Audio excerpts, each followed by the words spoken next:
Magandang buhay mga kasisilab.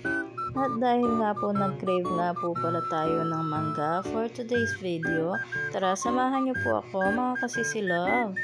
Noong mga oras nga po pala na yan ay papunta po kami sa kabilang tambak po ng tita ko.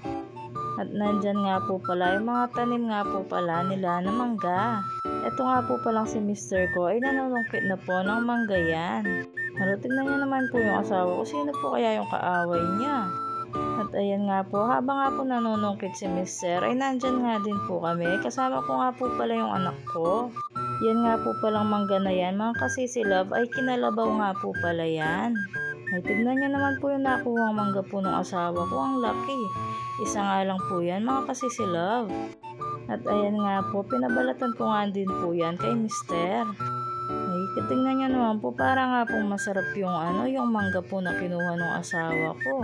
Pagkatapos nga po palang balatan po ni Mr. yan, ay syempre kakainin na nga po natin. Ayan nga po, yung aking first bite.